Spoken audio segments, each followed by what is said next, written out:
De retour sur le plateau de votre télématin du dimanche. Alors, c'est notre humoriste franco-anglo-irlandais préféré. En même temps, on n'en a qu'un, mais on tient à vous.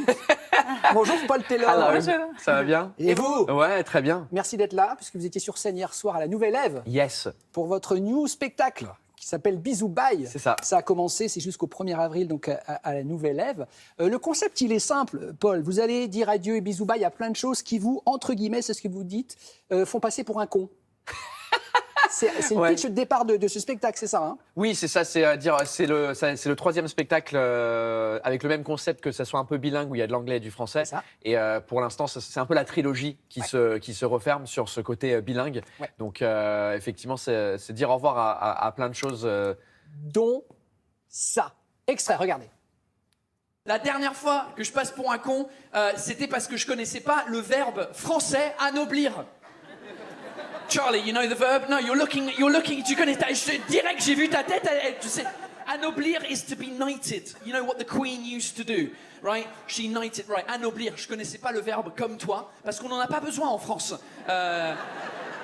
En vrai, de ce verbe-là, je me retrouve dans une soirée avec des gens déguisés dans des personnages, et il y a un gars déguisé en Elton John. I'm a fucking fan of Elton John, right? So I walk in, I'm like, hey, it's Elton John, Rocket Man, ouais! Et le gars, premier degré, il me regarde, il fait tu veux dire Sir Elton John? Fuck you, ok? Yeah, Sir Elton John. Et là, il me fait ouais, parce que toi, t'as jamais été anobli, hein? Et moi, comme un con, j'ai répondu où ça? Ouais. Eh oui, vous pensiez que Noblir était une ville en France, oui, et on va anoblir. Bah, ça m'arrive souvent où il y a des mots, on a l'impression que c'est sur deux mots, et en fait c'est un mot. Donc anoblir, le verbe, je ne connaissais pas. Adouber, je connaissais, mais anoblir, non. Ah ouais. Et donc, c'est bien Doubé, il faut y aller. Hein. C'est très joli Doubé, franchement. C'est à côté de Roubaix. C'est à côté. Paul, pour les gens qui ne vous connaîtraient pas bien, vous êtes donc anglo-irlandais par vos parents, mais pourquoi vous parlez aussi bien le français? J'ai vécu quelques années en France quand j'étais tout petit, et donc je crois que mon oreille a eu l'habitude d'entendre l'accent français, donc j'ai un peu un truc avec les accents où j'arrive à imiter les accents. Mais ce qui était très fort dans votre précédent spectacle, Paul, je vous avais vu, c'est que vous démarrez pendant un quart d'heure en parlant français avec un accent à couper au couteau. Et on pensait vraiment que vous aviez cet accent, et d'un seul coup, c'était drôle, vous switchez et vous n'avez plus aucun accent, quoi. Ouais. C'était un peu un bonjour, comment ça va? Je m'appelle Paul, enchanté. Nous sommes ici à Télématin. Très bien, très bien. Et d'un seul coup? Bah, c'est parce que sinon, les gens, au début, ils me croyaient, les gens qui me connaissaient pas, ils me croyaient pas que j'étais anglais. Ouais. J'avais beaucoup ce truc où on me disait, mais t'es pas vraiment anglais, t'es un français qui se la raconte. Je dis, non, I'm really English, 100% English. Et donc, c'est la seule façon que j'avais trouvé de convaincre le public que j'étais anglais, c'est de faire le faux accent, voulez-vous coucher, et après le couper. Et vous aimez bien jouer, évidemment, sur les différences, les rivalités entre les Anglais et les Français. Vous êtes au milieu, vous, parce que votre épouse est française, votre petite fille parle les deux langues, donc vous êtes vraiment le juge-arbitre. Ouais, elle parle les deux langues. Elle comprend les deux, elle parle pas encore anglais, parce qu'il n'y a pas assez d'anglais dans sa vie, il n'y a que moi.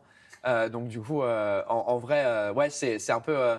c'est un peu le truc cool d'être entre les deux cultures et pouvoir observer les deux de l'extérieur. Et alors, vous qui les connaissez bien désormais, est-ce que vous pourriez nous donner alors, un gros défaut et une chouette qualité des Français? Une chouette qualité. Que vous aimez bien râler à voix haute. Les Anglais, on aime C'est une qualité, ça? Ouais, je trouve. D'accord. Parce que nous, les Anglais, on se retient trop. C'est le flegme britannique, vous dites. C'est ça. Comme ça, le flegme britannique. Oui, nous, on verbalise. Et on râle intérieurement, vous râlez extérieurement. Et ça fait du bien de voir un peuple qui s'exprime. Ouais, c'est ça. Et le défaut des Français? Le défaut... En retard? On est en retard? Vous êtes en retard le 15 minutes de politesse qui est pas poli, en fait.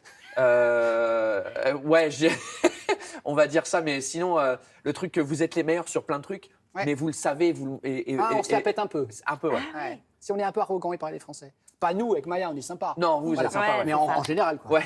Et chez les Anglais, une qualité une qualité, c'est peut-être le côté qui va avec ce que je disais, la diplomatie ou le flegme britannique, où des fois, s'il y a un truc, on se retient. Ouais, on est diplomatique, je trouve. Donc en gros, vous dites que vous n'êtes pas franc du collier, quoi.